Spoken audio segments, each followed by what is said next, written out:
Well, U.S. Secretary of State Marco Rubio today was asked whether the U.S. government would consider military action to acquire Greenland.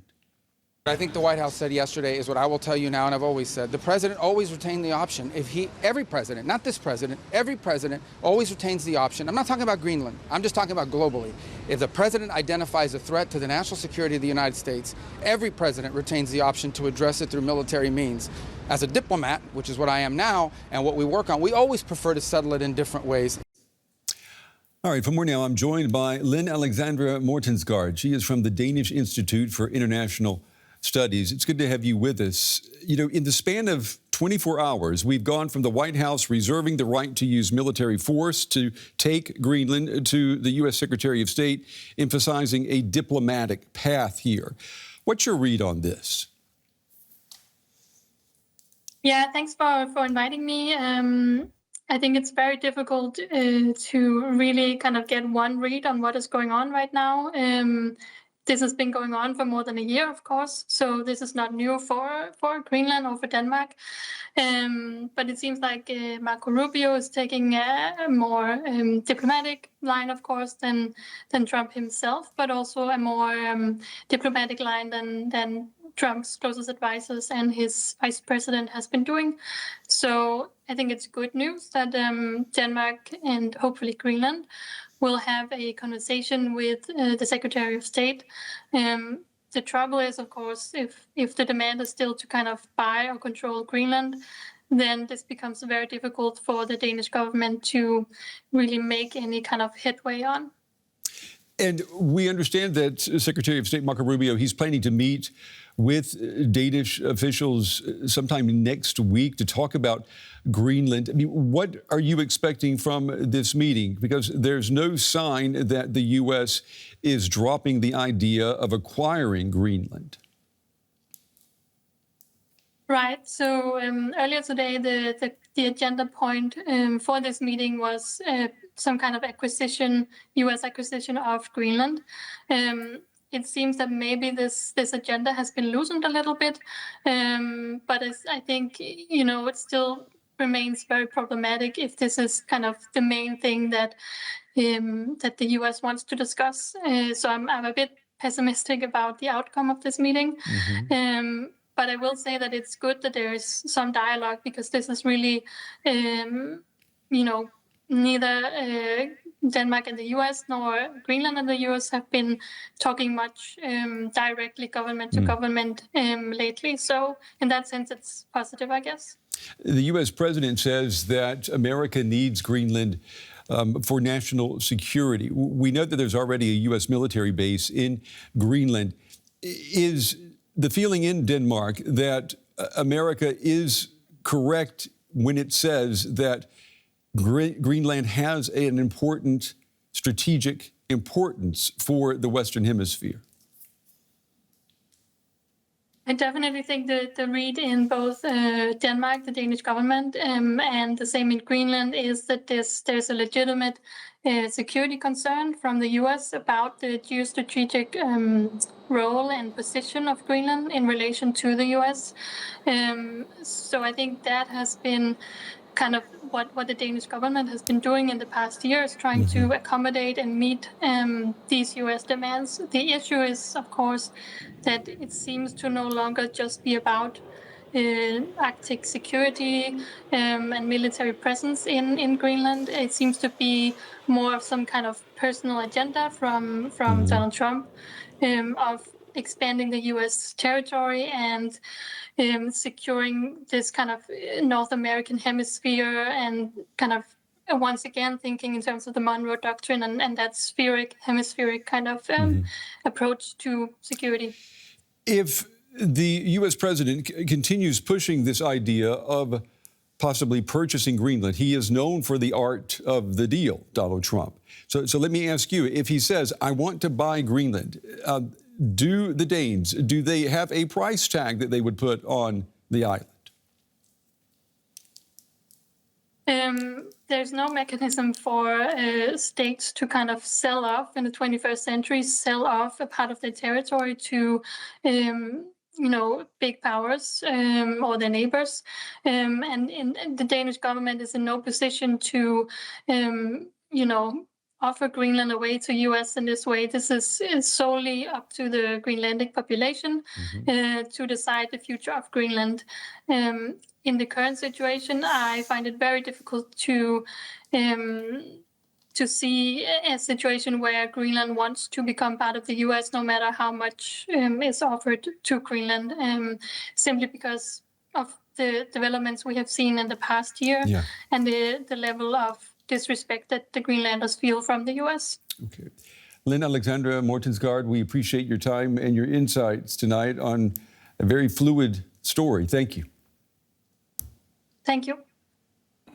Well, let's pick that up with Jonas Parello-Plesner, who is Executive Director of the Alliance of Democracies Foundation. That's a non-profit organisation dedicated to the advancement of democracy and free markets. Welcome to DW. What do you think? Do you think Denmark and its European/NATO allies will do more than just ask Donald Trump nicely not to invade? Well, I would say the declaration that you also showed here is quite strong, coming from sort of the main European leaders and declaring that, of course, the future of Greenland is decided by Denmark and Greenland alone. But I don't know to what level that sort of diplomatic deterrence has an effect on the thinking in the White House. Right. And do you think EU and NATO countries are, in fact, aligned on Arctic strategy?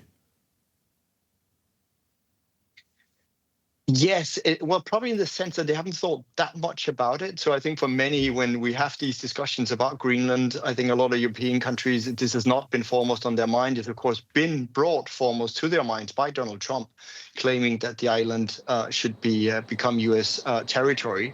And of course, for the Danes and the Greenlanders, it's a huge surprise because we've had this condominium for years and years since the Second World War, where it's basically anyway, a sort of joint security arrangement, and you have American soldiers on the Pitifik base that I visited myself as well, and so they're basically the main contingent of soldiers on Greenland.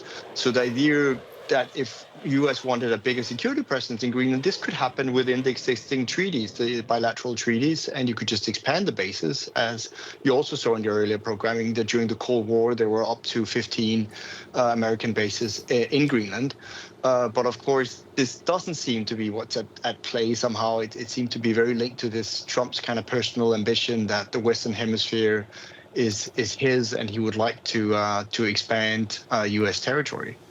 Are his ambitions unfettered? Because China has an expanding presence in the Arctic infrastructure and mining. Russia, of course, is present in the Arctic region. How significant are those two powers in the Arctic region? Good question. I mean, what's happening is, of course, since the ice is melting, that means that the waterways are opening up. And that means there are many new opportunities that arise in the Arctic, and there'll be much more ship traffic. There'll be much more also exploration, probably, of rare earths, of minerals in and around Greenland. So, of course, there's an interest, and there's been Chinese companies that have been interested in the mining, but have so far only taken one very sort of small minority stake. And the Kingdom of Denmark has actually also rebuffed in another instance that a Chinese company should rebuild and renovate the Greenlandic airport, and it became something run with state subsidies instead from Copenhagen. So there's definitely kind of an awareness of not letting sort of China completely in any way take over Greenland.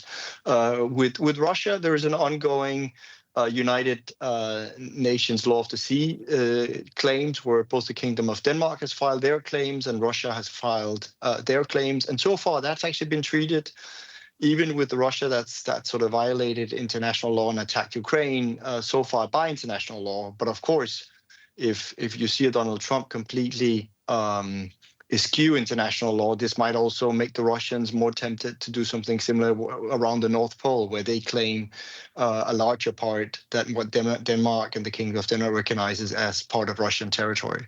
So should we be looking at more than just Greenland then? It does look as though the Arctic as a region is likely to become something of a geopolitical flashpoint. I think that's true. I mean, again, because of the changing climate, the change in ice, it makes that both the northwest and the northeast passage can be sailed through. It also just means, there'll be a much more search and rescue for ships and so on. That will also be a part of what will be the everyday in the Arctic. But the sort of geopolitical ambitions will definitely be there, which is also why I think that the Danes and the Greenlanders completely accept that it's always been in a joint condominium with the US on security. That's why we have a bilateral security agreement. That's why Denmark is also, and Greenland, respectively, is part of NATO. And in that sense, we have a sort of a joint commitment with the Americans. And of course, in that sense, we don't want the Russians or the Chinese in on Greenland. Thanks for joining us. Jonas Parello-Plesner, who's from the Alliance of Democracies Foundation. Let's pick up that point with journalist Markus Valentin, who joins us from Nuuk, the Greenlandic capital. Welcome to DW. What are the options being discussed there if the US decides to move in with force? Well, right now, the government, as we also heard in Monday's press briefing from the head of the Greenlandic government, Jens Frederik Nielsen, sees that as highly unlikely, and that's in thread with some of the statements we've heard from Marco Rubio and the special envoy, Jeff Landry. So I think from the politician sides in both Greenland and Denmark, that seems highly unlikely. But that being said, the head of Arctic Command that is responsible for the defense of Greenland has earlier last year said that they do have a plan for if any country were to invade Greenland, they would defend the country. Okay. By themselves, or do you expect support from elsewhere? Well, this was being said in regards to if it was being attacked by Russia, as far as I can remember. So it would be with the NATO allies. Right. Let's move on. We heard in our report that one woman say she was scared of what might happen. Tell us more about how people there are reacting to all this unwelcome attention. Well, a lot of these statements from the US is the same statements as we heard last year. And I believe people are very concerned, especially now being put in the same sentence as Venezuela just after an invasion there. But as also the head of government has said up here, Greenland is in a completely different situation. And throughout the year, they've been working on getting closer with especially the EU allies and within NATO, where there have been multiple statements of support for Greenland. So I think people are a little bit more secure right now, although that these statements brings up all the feelings from last year.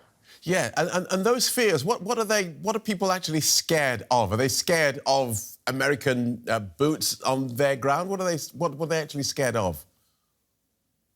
Well, just as we heard some of them say that they don't want to be Danish, they don't want to be American, they want to be Greenlanders. So people don't want to become a new colony under the US, and that is something that can be a threat or sound like a threat from the US when they're talking about invasions of another country and not ruling out a military force.